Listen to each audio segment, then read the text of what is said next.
आदरणीय महानुभाव, आज की 27 मार्च रविवार जीवन कैसे जिए में 102वीं कड़ी में आप सब लोगों का बहुत बहुत स्वागत, आभार, अभिनंदन। आइए आज का सुमधुर भजन हम लोग सुनते हैं। आप लोगों की नजर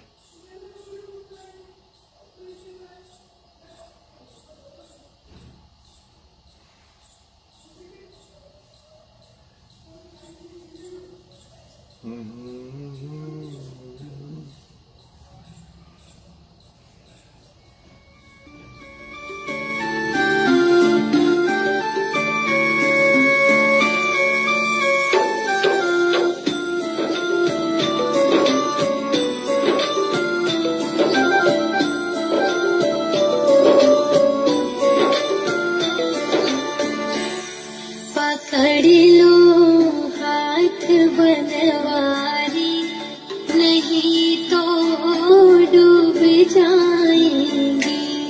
पकड़ लो हाथ बनवारी, नहीं तो डूब जाएंगे।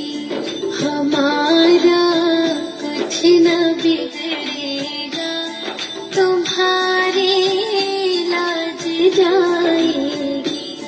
पकड़ लो हाथ बनवारी, नहीं तो डूब जाएंगे।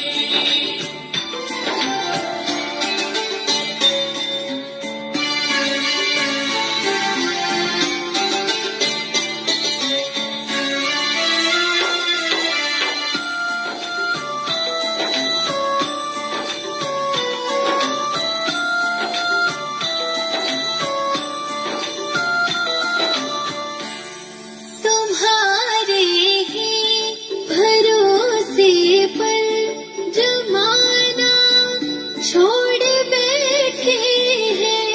तुम्हारे ही भरोसे पर जमाना छोड़ बैठे हैं। जमाने की तरफ देखो, जमाने की तरफ देखो, हमें कैसे निभाओगे। पकड़ लो हाथ बनवारी, नहीं तो डूब जाएंगे। हमारा कुछ न बिगड़ेगा, तुम्हारे लाज जाएगी। पकड़ लो हाथ बनवारी, नहीं तो डूब जाएंगे।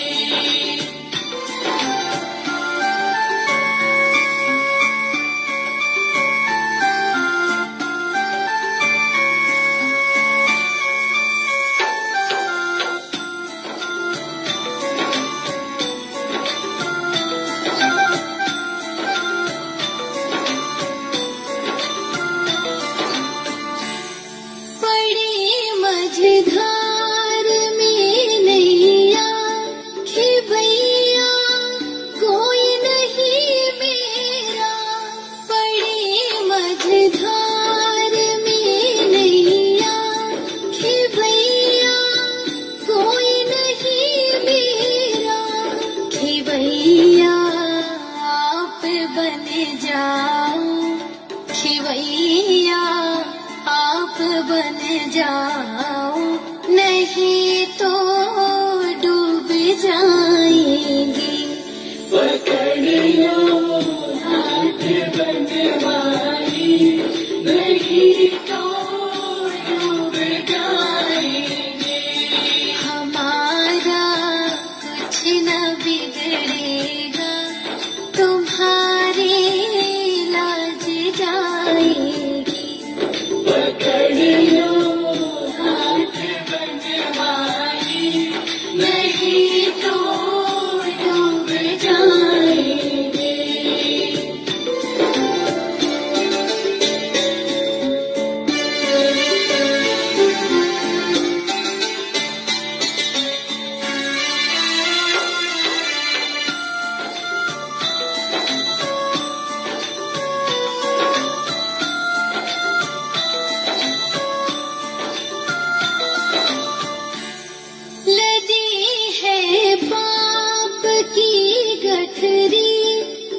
वजन पापों का भारी है, लदी है पाप की गठरी, वजन पापों का भारी है, ये गठरी आप संभालो तो, ये गठरी आप संभालो तो बेड़ा पार हो जाए।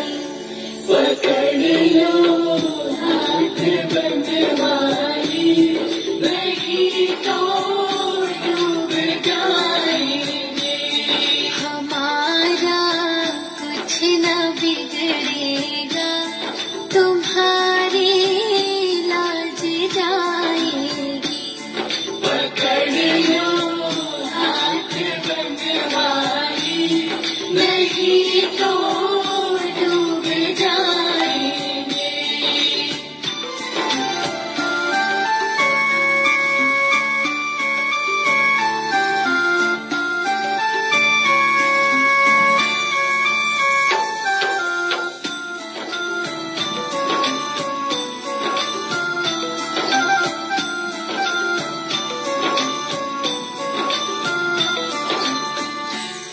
लड़कपन की मोहब्बत है हमारी, छूट जाएगी।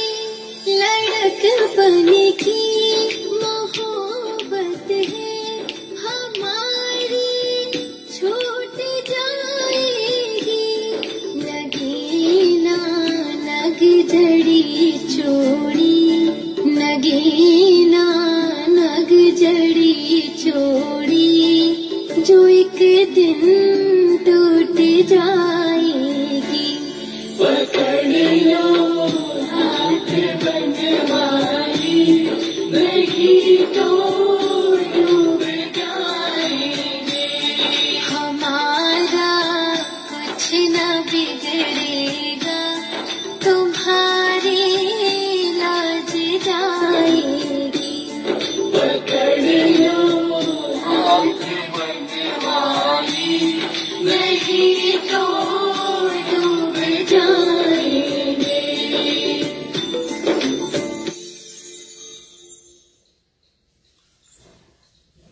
पकड़ लो हाथ बनवारी, नहीं तो डूब जाएंगे। हमारा कुछ न बिगड़ेगा, तेरी तो लाज जाएगी। बहुत ही सुंदर बोल, बहुत ही गहरी भावना, बहुत ही ऐसा समन्वय जीवन का इस प्रार्थना के साथ। कितना अपनापन परमेश्वर के साथ, परम प्रभु के साथ, बनवारी के साथ, कृष्ण के साथ। ऐसा अद्भुत मेल किसी किसी भजन में होता है बंधुओं। ये जीवन जैसे भी हम जीते हैं, सुख दुख, हानि लाभ, जीवन मरण, ये तो सब विधि के हाथ में है। परंतु इन सभी बिंदुओं के बीच में हमारा आपका जीवन किस तरह से, किस मोड़ से परमेश्वर की सत्ता को स्वीकार करते हुए उसके हुक्म में चले, ऐसी प्रार्थना भक्त की रहती है। इसी अद्भुत प्रार्थना के साथ आज हम अपनी वार्ता ले चलते हैं पुनः नवम पहले के श्लोकों की ओर, जहां पिछले कार्यक्रम में पिछले सप्ताह हमने रोका था। वो सफर आगे बढ़ाते हैं। जो प्राणी ममता तजे, लोभ मोह अहंकार, कहो नानक आपन तरे और न लेत उधार। जो सुपना और पेखना ऐसे जग को जान, इनमें कछ साची नहीं नानक बिन भगवान। निस्दिन माया कारणे प्राणी डोलत नीत, कोटन में को नानका, कोटन में नानक को नारायण जिण जीत। बंधुओं, ये गुरबाणी का श्री गुरु ग्रंथ साहब जी के नवम महले के श्लोकों में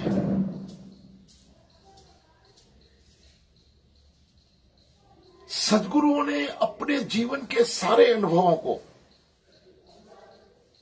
श्री गुरु ग्रंथ साहब में उतारा, उसको संकलित किया। उन सभी सत्पुरुषों की वाणी का, उनके जीवन का जो निचोड़, जो सार तत्व है, उस सार तत्व में नवम महले के श्लोकों में उस सार का भी सार निकल के हमें गुरबाणी निर्देशित करती है। जो प्राणी ममता तजे, लोभ मोह अहंकार। सीधी सच्ची बात, आप लोभवश जाएंगे, आप अपने जीवन में केवल और केवल लोभ में भटक कर रह जाएंगे।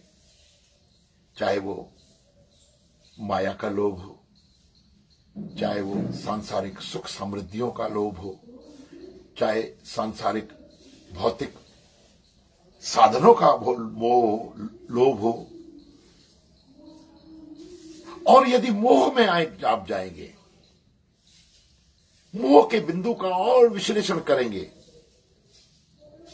तो वहां भी यही बात आती है कि आपका मोह आपके जीवन में किन किन बिंदुओं पर आप मोह में फंसकर अपने जीवन के उद्देश्य को भूल जाते हैं। हम अपने जीवन में कहीं ना कहीं किसी न किसी भाव में जीते हैं, और उन भावों में और सद्भावों में जहां हमारे जीवन में कोई भी प्रकोप कहना चाहिए, कोई भी प्रभाव लोभ का अथवा मोह का आता है, तो हम भ्रमित हो जाते हैं। हम अपने जीवन के चिंतन से, हम अपने जीवन की विचारधाराओं से, हम अपने जीवन के दर्शन से विमुख होकर लोभ मोह इत्यादि में फंसकर अपने जीवन को भ्रमित कर देते हैं। ऐसा इस वाणी के, इस सदगुरुओं की नवम महले के श्लोक 22वां श्लोक है ये। इसके भाव ऐसा दर्शाते हैं, जो प्राणी ममता तजे, लोभ मोह अहंकार। लोभ मोह इत्यादि में अपने आप को न फंसाते हुए उसको तजकर, और इन लोभ और मोह से और अधिक एक विस्तृत बिंदु आता है जीवन में, जो सोचनीय है, विचारणीय है, अहंकार। अहंकार तजय, लोभ तजय, मोह तजय, कहो नानक आपन तरह और न लेत उधार। ऐसा व्यक्ति अपने जीवन में लोभ मोह और अहंकार से दूर हटकर, थोड़ा सा दूर हटकर, आसान नहीं है ये, लेकिन मूल चिंतन और विचार जहां हमारे मन मस्तिष्क में आध्यात्मिक बिंदुओं का शुद्ध चिंतन जहां आता है, वहां लोभ मोह और अहंकार के लिए हमारा चिंतन, हमारा दर्शन, हमारा जीवन, हमारी लाइफ स्टाइल काफी कुछ हमको प्रभावित करती है। ऐसे बिंदुओं को यदि हम ऐसा महसूस करें तो गुरबाणी स्पष्ट संकेत करती है कि जो प्राणी ममता तजे, ममता लोभ मोह अहंकार,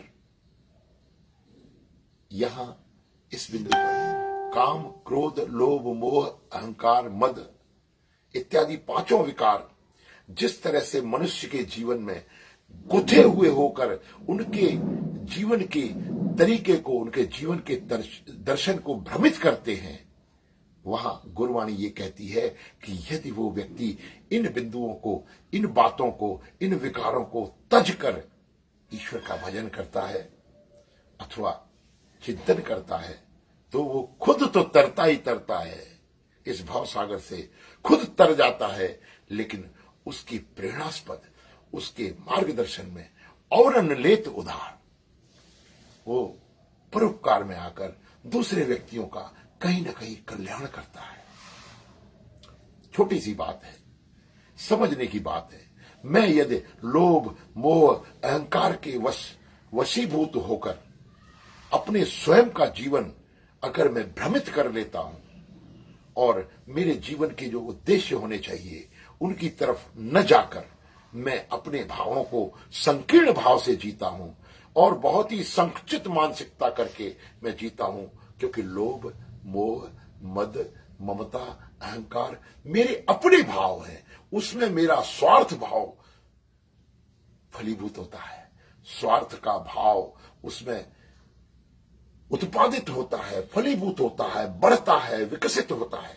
और यदि इन भावों को मैं अपने अंदर सीमित करके, इसको तज करके मैं अपने आप को ऐसा चिंतन, ऐसा दर्शन, ऐसा जीवन व्यतीत करूं, तो संभवतः मैं स्वयं को तो भवसागर से पार ले ही जाऊंगा, लेकिन जो मेरे साथ, मेरे जीवन में और लोग हैं जिनका मेरे जीवन के साथ सीधा सीधा संबंध है, मेरे समधिजन, मेरे परिजन, मेरे मित्रजन, मेरे और भी कई एक लोग इस समाज में जो भी रहते हैं, कहीं न कहीं मेरे इन बिंदुओं को तजकर मैं अपना जीवन यापन करता हूं, तो वो उनको बहुत अधिक प्रेरणा मिलती है और मेरे स्वभाव का, स्वार्थ भाव का भाव अंतर में ना आते हुए मैं औरों के प्रति भी लोभ, मोह, अहंकार का त्याग करके उनके समक्ष ऐसा आदर्श मेरा जीवन का स्वतः ही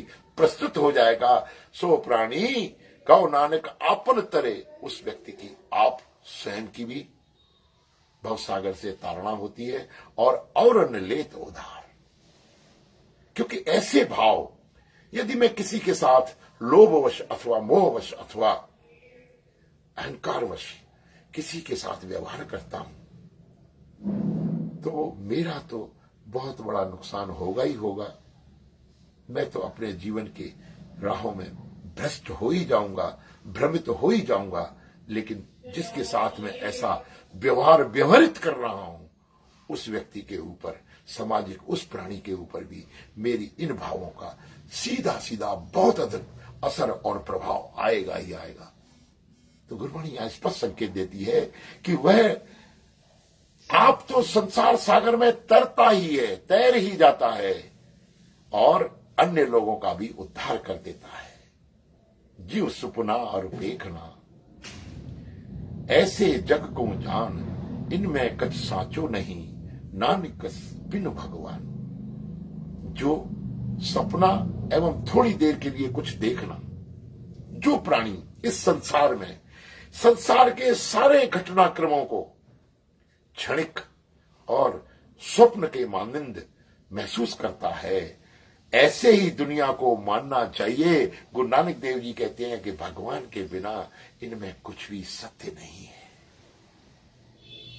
ये जीवन एक स्वप्न है।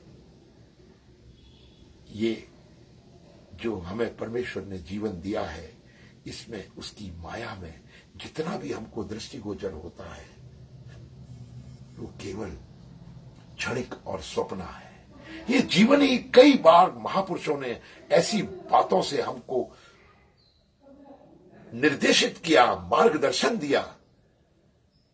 पानी केरा बुदबुदा यही हमारी जात, देखत ही छुप जाएंगे क्यों तारे प्रभात। इस संसार को जिसने स्वप्न के मानंद अपने जीवन में देखा, अपना दर्शन, जीवन का दर्शन इस संसार को स्वप्न मानकर ही किया, Power off. इनमें कछ साची नहीं, नानक बिन भगवान। गुरु नानक देव जी कहते हैं, यहां फरमाते हैं कि इन संसार के सारी माया के समक्ष जो भी स्वप्न रूपी जीवन हम जीते हैं, इसमें कुछ भी सच्चा नहीं है, क्योंकि भगवान के अलावा और कुछ भी सत्य नहीं है। और जो पुरुष निस्दिन माया कारणे प्राणी डोलत नित, एक और विश्लेषण आया कि इस संसार में प्राय अधिकांश रूप से सभी प्राणी, सभी मनुष्य, सभी ये जो भी निस्दिन प्राणी डोलत नीत, और वो इस माया के वशीभूत होकर नित्य भ्रमण करते रहते हैं। कोटन में नानक को, गुरु नानक देव जी कहते हैं, कोटों में, करोड़ों में, कोटियों में एक ऐसा व्यक्तित्व होता है जिसे महापुरुष कहा जाता है, जिसे संत पुरुष कहा जाता है।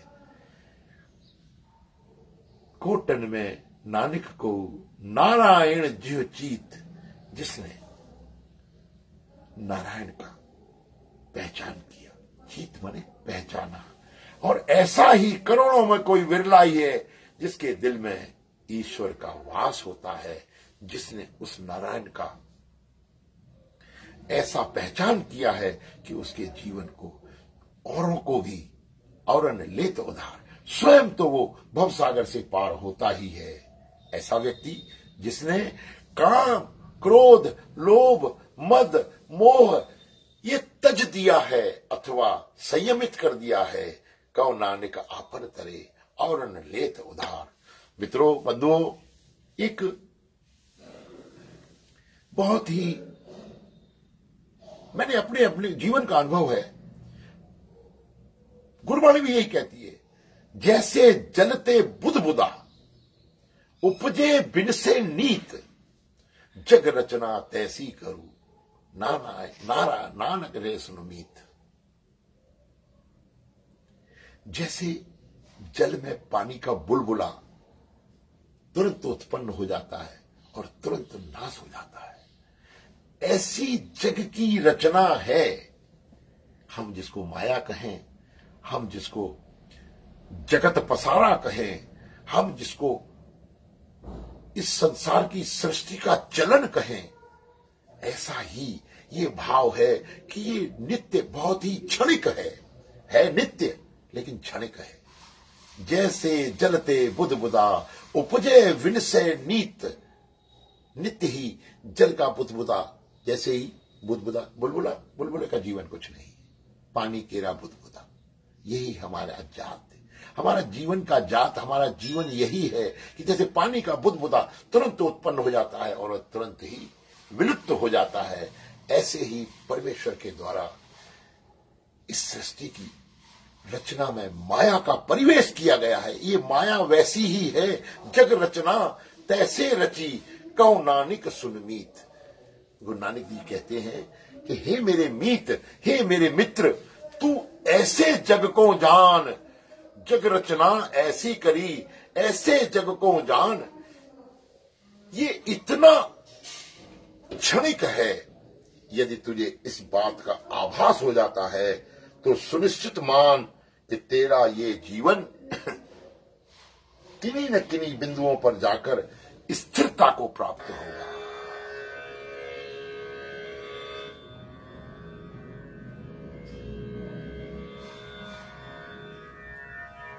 बंधुओं, आज ऐसा विषय हमारे आपके सामने आया है जिसके हम ये कह सकते हैं डिवाइस पेयर्ड कि हमने अपने जीवन में यदि इन बिंदुओं को संयमित किया। देखिए, मनुष्य जीवन बहुत ही अनमोल कहा गया है, बहुत ही विस्तृत चिंतनशील व्यक्ति इसको महसूस करता है, अनुभव करता है कि मैं पल प्रतिपल हर पल किस प्रकार का जीवन जी रहा हूं। आवश्यकता है तो इस जीवन को, इस बहाव को, जीवन की सरिता को हमें स्थिर मन से, स्थिर भाव से, स्थित प्रज्ञ भाव से यदि हम इसका विश्लेषण करें और इसका अवलोकन करें तो हमें यह महसूस होगा कि वाकई ये जीवन बहुत ही क्षणिक है। जीवन की ये कलिका कल प्रात सवेरे खिली न खिली, भजले रसना हरि नाम अभी, फिर अंत समय पे खुली न खुली। जगह जगह पे महात्माओं ने, विद्वानों ने ऐसा संकेत किया है कि ये आदमी एकदमी है। ये क्षण भंगुर जीवन की कलिका कल प्रात सुबह खिली न खिली, कल ऐसे करके कुछ है। पता नहीं कल सवेरा रात की निंद्रा के बाद हम देखेंगे अथवा नहीं। तो ये जो समय है अभी है, अभी चिंतन का समय है, अभी मनन का समय है, अभी अपने आप में घुसने का समय है, अभी अपने आप को पहचानने का समय है। रे मनुष्य, तेरी औकात क्या है, तेरी विसात क्या है, तू किस कदर अपने जीवन में जीवन जी रहा है, तुझे जरा सा भी भान नहीं है। माफ करिए, क्षमा करिए, मेरी भाषा में कभी कभी ऐसा हो जाता है कि मैं तुम शब्द का प्रयोग करता हूं, जब भी मुझे कहना चाहिए कि हमें इस बात का कदापि ध्यान नहीं है, कदापि स्मरण नहीं है कि हमारा जीवन किस ओर जा रहा है, हम क्या कर रहे हैं। हमारे जीवन से मनन, चिंतन, स्वाध्याय प्राय विलुप्त होते जा रहे हैं। और उस विलुप्तता का सर्वाधिक महत्वपूर्ण कारण, सर्वाधिक महत्वपूर्ण प्रभाव केवल और केवल लोभ, मोह, मद, माया, अभिमान, अहंकार, इन्हीं बिंदुओं पर आधारित हमको भ्रमित करता है, जिससे हम अपने जीवन के उद्देश्यों से भटक जाते हैं। गुरुवाणी हमको यही संकेत करती है कि जीव प्राणी हऊ में तजी करता राम पछान। जिसमें हऊ में, जिसमें अहंकार, जिसमें अभिमान त्याग दिया, और इन अभिमान इत्यादि को त्यागने के बाद करता राम पछान, सो नर मुक्ता जान। इस भवसागर से वह नर, वह व्यक्ति, वह मनुष्य, वह प्राणी, वह आत्मा, वह बाहर हो जाता है। ऐसा मैं नहीं कहता, ऐसा समय समय पर गुरबाणी हमको निर्देशित करती है, और हम ये महसूस करते हैं कि जितना हमारे जीवन में हो सके उतना हम अपने आप को विशेष रूप से जे प्राणी ममता तजी, लोभ मोह अभिमान, लोभ मोह अहंकार, इन बिंदुओं से जितना अपने को तटस्थ, उनको साक्षीवत देखते हुए इनके प्रभाव से भ्रमित न होकर अपना जीवन जिएंगे, उतना ही हम परमेश्वर के सानिध्य में अपने स्वयं के अंतर में उतरेंगे, और हमारे लिए जीवन का श्रेयस्कर मार्ग ऐसा ही होगा। बंधुओं, मेरा अपना एक और अनुभव है कि यदि हम जीवन में कुछ और उतारे न उतारे, अपने जीवन में केवल दो भाव उतार लें, तो हमारा जीवन बहुत अधिक व्यवस्थित हो सकता है। आइए दो बिंदुओं पर ध्यान देते हैं। वो दो भाव कौन से हैं? पहला और भाव तो ये है कि हम संसार में जो भी व्यवहार करते हैं उसको साक्षी भाव से देखें। आप किसी भी व्यक्ति के साथ, किसी भी सामाजिक परिवेश में यदि कोई भी व्यवहार करें, चाहे वो लोभ से संबंधित व्यवहार हो, मोह से संबंधित व्यवहार हो, मद से संबंधित व्यवहार हो, अथवा कोई ऐसा भाव हो जिसमें आपका अहंकार परिलक्षित होता हो, तो इनमें ये भाव ये न महसूस करें कि ये मैं कर रहा हूं। ये भाव महसूस करें कि परम प्रभु हमारे ऊपर कितनी दया की है। जो कुछ कर रहा है वही परमेश्वर कर रहा है। मैं तो एक निमित्त मात्र हूं जिसमें मेरा भाव ये है कि मुझे साक्षी रहकर इन भावों को अपने समाज में, अपने व्यवहार में लाना है। यकीन मानिए, हमारे जीवन के कई एक कुटिल, टेढ़े मेढ़े और जो कठिन राह है, उनमें हमको एक बहुत अधिक अपने अंतर्भावों में ऐसी प्रेरणा मिलेगी कि इन सभी व्यवहारों को हम साक्षीवत देख रहे हैं। करने वाला जो कुछ भी है वो परम प्रभु है। परम सत्ता के अधीन होकर हमें वो सब व्यवहार करने हैं, उनको हम साक्षी भाव से देखें। सुनिश्चित मानिए, ये मेरा अपना अनुभव है। यदि जब कभी भी आप ऐसा अनुभव करते हैं कि आप कोई भी व्यवहार ये सोच के कर रहे हैं कि मैं ऐसा कुछ नहीं कर रहा हूं, जो भी व्यवहार मुझसे परमेश्वर के द्वारा कराया जा रहा है वो मैं कर रहा हूं। एक बिंदु तो ये। दूसरा और ही अनमोल बिंदु ये है कि जैसा व्यवहार आप दूसरों के साथ कर रहे हैं, जैसे भाव आप दूसरों के लिए व्यवहारित कर रहे हैं, व्यवहार में संचालित कर रहे हैं, वैसा भाव अपने प्रति भी चिंतन रखिए कि उस सम्मुख जो व्यक्ति है जिससे आप व्यवहार कर रहे हैं वो भी साक्षी भाव है, वो भी आपके लिए कुछ नहीं कर रहा। उसके पीछे भी परम सत्ता का सर्वोपरि प्रभाव है जो वो मेरे साथ ऐसा व्यवहार कर रहा है। यानी स्वयं को साक्षी मानिए जिससे आप व्यवहार कर रहे हैं कि परमेश्वर की असीम सत्ता में जो भी संचालन चल रहा है वो परमेश्वर मुझसे करा रहा है, और जिस व्यक्ति से आप व्यवहार कर रहे हैं उसके लिए भी ऐसा ही मानिए कि इस व्यक्ति से भी जो कुछ करवा रहा है वो परमेश्वर ही करवा रहा है।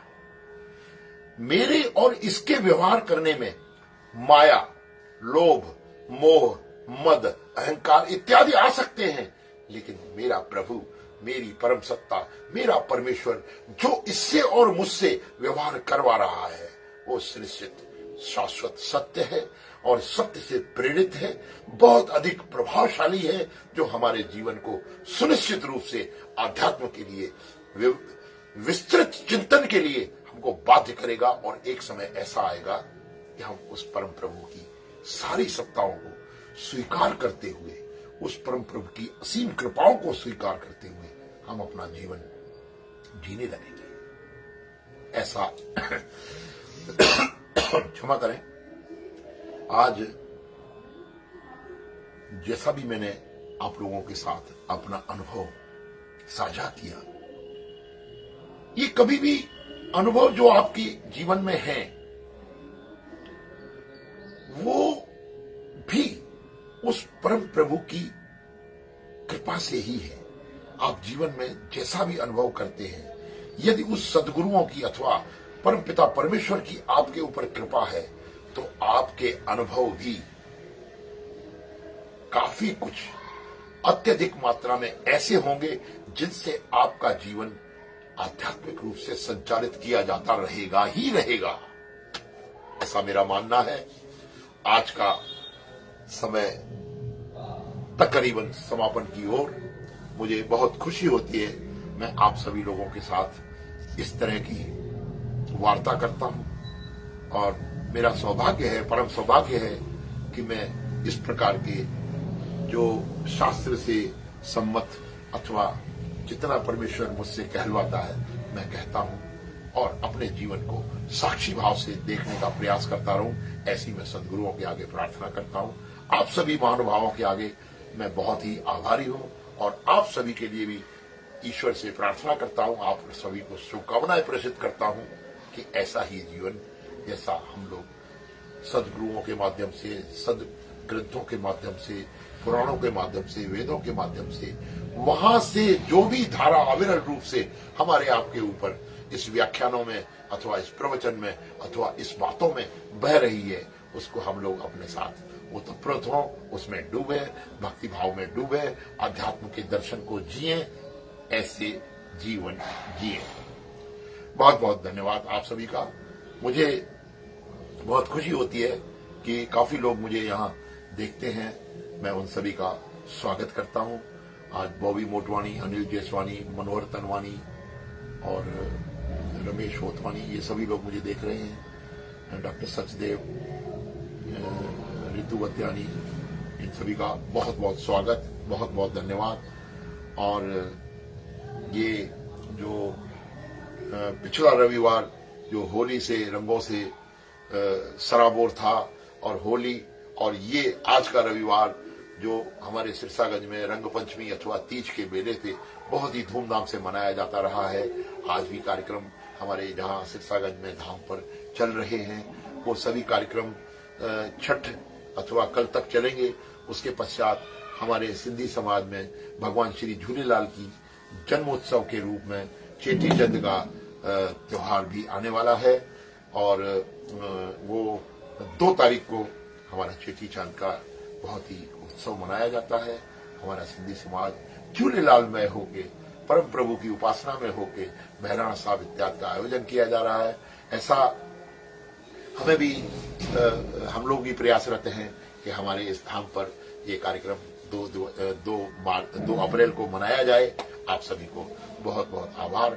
और 2 अप्रैल को मनाए जाने वाले इस कार्यक्रम में आप सभी का आमंत्रण है।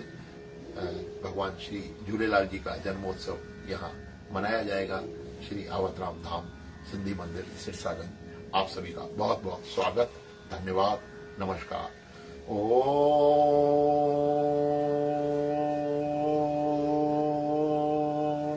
सर्वे भवन्तु सुखिनः, सर्वे सन्तु निरामया, सर्वे भद्राणि पश्यन्तु, मा कश्चित् दुःखभाग् भवेत्। एक ओंकार सतनाम करता पुरख निर्भव निर्वैर, अकाल मूर्त जुनि सेवम गुर प्रसाद, जप आदि सच जुगाद सच, है भी सच नानिक होसी भी सच। बोल साईं साधुराम साहेब की जय, बोल साईं आवतराम साहेब की जय, बोल साईं कृपाराम साहेब की जय। धर्म की जय हो, अधर्म का नाश हो, प्राणियों में सद्भावना हो, विश्व का कल्याण हो। ओम शांति शांति शांति।